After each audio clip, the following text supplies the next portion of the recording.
schon das neueste Gerücht, das Sie in Ihrem angstgetriebenen Wahn verbreiten. Der meine Männer mit einem Prügel totschlägt, den man Bärenjude nennt, soll ein Golem sein. Das ist doch Soldatentratsch. Kein Mensch glaubt wirklich, dass der Bärenjude ein Golem ist. Und wenn doch, die schlüpfen uns doch ständig durch die Finger wie Gespenster, die nach Belieben erscheinen und verschwinden können. Sie wollen beweisen, dass sie aus Fleisch und Blut sind. I've been trained in my activism to only focus on my people, not to let outside forces sway my emotions from the overall mission of helping my community. I honestly never paid attention to what was happening in Gaza, but after seeing what I saw, it changed my mind. Black people in America have no allies. We have to deal with our own problems internally. So I used to think dedicating a portion of my time to advocate for anyone outside of my community was pointless. However, to witness an atrocity, regardless of the ethnicity or religious affiliation of the people who are the victims of said atrocity, and not mention it at all, to me is intellectually dishonest and pretty heartless. What's happening in Gaza is pretty disgusting. If I were Louis Farrakhan, I would be saying, I told you so right now. But the Black community's been speaking out against Zionist extremism since the late 60s. Jewish lobbies would silence us. The ADL would put us on their little hate list and advocate to have people fired from their jobs and political positions. People have gotten banned from YouTube and Twitch just for critiquing the Jewish community. And most of the time, Black people have been labeled anti-Semitic.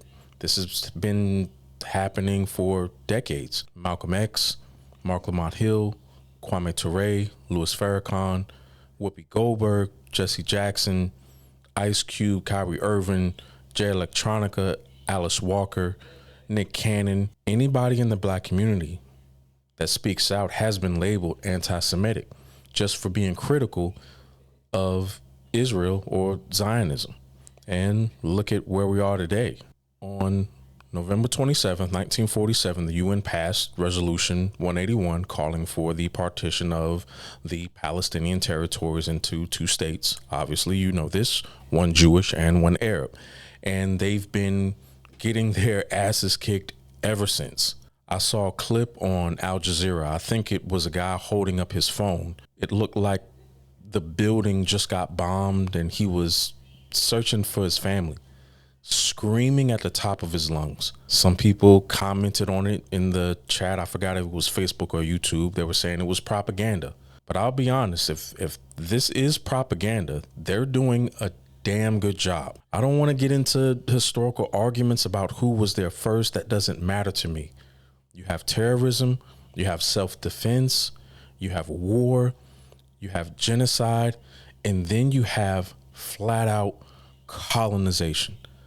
That's what's happening in Gaza. America, specifically white America, white conservative America, white American Christian nationalists, your religion is partially responsible for the colonization of Gaza and the Palestinian people. And now white conservatives are coming out of the woodworks, you know, Tucker Carlson, Marjorie Taylor Greene, Nick Fuentes, speaking out on what's happening in Gaza.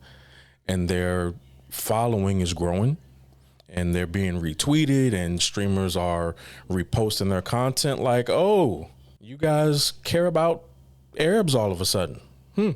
AIPAC is getting a lot of heat from them as well, and you all are so concerned now about taxpayer money funding the genocide.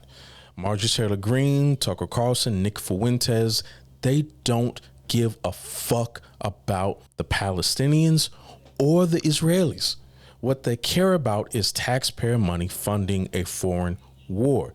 These people are still racist, white nationalists. They're not Christians or people to be reasoned with in the Black community or any community for that matter. This situation just gives people like Nick Fuentes the opportunity to be anti-Semitic while masking it under the America First banner.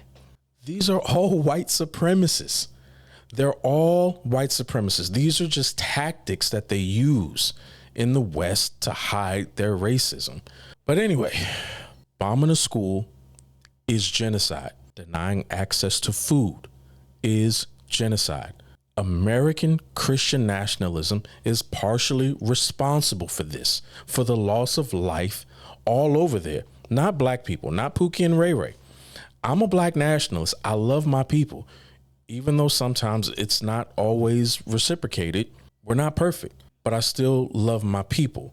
There are black Palestinians over there. There are black Jews over there, and those people are dying.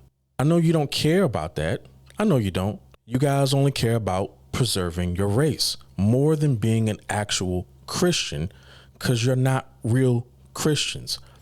All of this fake empathy for what's happening, white conservatives have conditioned the American mind to support Israel at all costs under the guise of Christianity. Black people, we have to leave Christianity, full stop. The president of the United States, Donald Trump, is aiding Netanyahu in the colonization of Gaza at the behest of his Christian base. Donald Trump ain't no damn Christian. Nick Fuentes is not a fucking Christian. These are so-called Christians. They're frauds that use their so-called faith to profess their hatred around the world. So fuckheads like Nick Fuentes do a good job in making you think he gives a fuck about what's going on over there. It annoys me because most white supremacists don't care about what's going on over there. So they'll vote for a political whore like Trump, who gets teabagged by Netanyahu, as long as he does everything he can do to boost those white birth rates. That's right. I said it. To the Palestinian people, the only thing I can tell you honestly to do at this point is you can hope that a politician with a heart gets elected after Trump that may help you guys, but don't bet on it. I'm a black nationalist. Again, my loyalty is to the black community, but if I had the resources and the political power, I would do everything I could to stop this from happening. But there's nothing I can do. I have a fight here. White nationalism is on the rise in the US, so I don't think that the issue is going to be resolved anytime soon. My advice, stay unified. Keep your faith. Do what you have to do to survive. What you're experiencing right now is white supremacy. The truth is, white supremacists don't want you to have your own state. Hell, they don't want black people to have their own state. As long as Trump and Netanyahu are running the show, you're always going to be under Israeli rule. Be strong and stay unified. That's honestly the only thing that I can tell you right now. Since World War II, America's been providing unwavering support to Israel. We went to war in Iraq and took down Saddam Hussein. We took part in the takedown of Muammar Gaddafi. Since 1948, the U.S. has given billions in aid to Israel. 80% of that has been in military assistance. Black Americans went to Europe and pulled the Jews out of those camps. You guys were being starved to death, put in gas chambers and ovens. And even though we were still dealing with discrimination and received the worst treatment, worse than the fucking Nazis, as black people, we can look back at that time and say that was a good thing that we did. Israel should be giving us money. The United States, Israel should be paying the United States for all that we have done for them. You think marching with us in the 60s is comparable to us taking Nazi fire on behalf of white America to free you? Again, you should be giving us money. AIPAC and the ADL should be giving us money for all that we've done. If it wasn't for the 1 million black soldiers that aided in the fight in World War II, the Tuskegee Airmen, the 761st Battalion, Quartermaster and Engineer units, the war would have lasted a whole lot longer. A lot more deaths would have occurred. More lives would have been lost. So I don't understand why y'all are doing this. Maybe this is your nature. I don't know. Again, to the Palestinians, man, I believe that you guys are really strong. I want you guys to keep fighting. Do what you have to do to survive. If any of you ever watch this, you'll at least know that all of us in the United States aren't like Trump. The black community definitely sympathizes with you.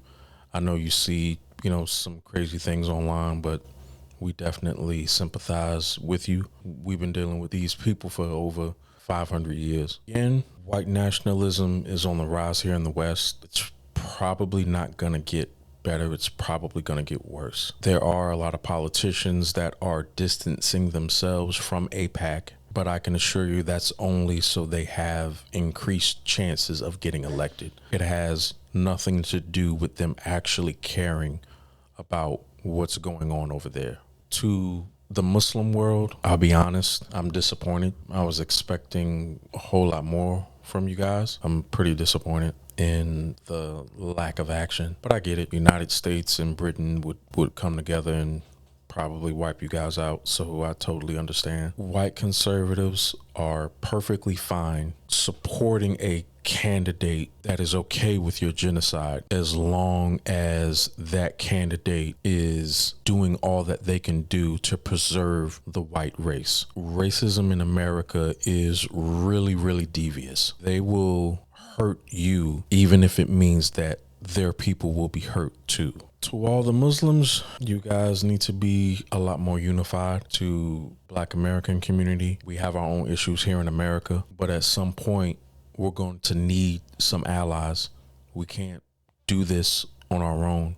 China and America don't have a relationship because they like each other or because they're best buddies. It's because they have a mutual interest in the relationship. So unifying doesn't mean you have to actually like the person, but it means you're willing to come together for the greater good or to your benefit. And there's nothing wrong with that. So you're not going to be able to have, your middle fingers up at the world and not at least have a few allies who can help us. And then once we get that assistance, then maybe at some point in the future, we'll be able to help other people. I'm thinking about this as well. This is a quick segue. I don't know why I'm thinking about this. There was a book that was written by the Nation of Islam. If I'm not mistaken, Amazon banned it. It was called The Secret Relationship Between Blacks and Jews. And it discussed the Jewish involvement in the slave trade. That book's no longer available on Amazon. There is absolutely nothing anti-Semitic in that book. If somebody can find it, I'll take this video down and I'll apologize. Everybody else's involvement in the slave trade is documented. But for whatever reason, when this book was written, I guess because it was written by the Nation of Islam, it got taken down. I want you all to get that book. I don't want you to read how they participated. I saw a video on Al Jazeera of a little girl being hit with a bomb, and then she just disintegrated. This is wrong, man. This ain't right. I've been in America my whole life. I'm a Black nationalist. I am what some people may call foundational Black American, if we want to go there, just from a lineage standpoint. That doesn't mean that you shouldn't acknowledge what's happening there was grotesque. It's just fucked up. Because if I was over there in that rubble, I would want somebody to come and help me. I don't hate America, but I definitely hate the white supremacists who live in America. And I think America and the world would be a better place. I know Black people get called out for a lot of things, and we're not perfect as a people, but we wouldn't be doing shit like this. There's a difference between doing things out of ignorance and doing things because you're a fucking devil. It's definitely a Holocaust going on over there. Again, I might have said this before. Don't let these far-right commentators trick you into thinking that they give a fuck about you, because they don't. This is a convenient opportunity for them to not look like a racist, while at the same time being able to covertly spew your racist talking points in a different format, okay? Nick Fuentes is a piece of shit. Tucker Carlson is a piece of shit. Marjorie Taylor Greene is a piece of shit. Candace Owens is definitely a house Negro sellout. These people don't care about you. It is just an avenue for them to increase their following. Because if they cared, they would have spoke out years ago. You don't get points for acknowledging something that people knew for the past 30 years, 50 years, since this thing was going on, since the 40s. I know you all probably have a lot of hate right now. There is such a thing as justified hate. I don't care what anybody says. There is a thing. Some hate is absolutely justified. Your frustration, like our frustration, is absolutely justified. I wish I was bigger. I really do. I wish I had the following of Destiny or a David Pakman or Tucker Carlson or Nick Fuentes, but hopefully I'll continue to grow, because the least I could do if I ever get to their level is have a dialogue. So right now, do what you got to do to survive. Be safe. Just know that everybody in America isn't a white supremacist. All of us do not support what's happening there. Stay safe. I'll be with y'all.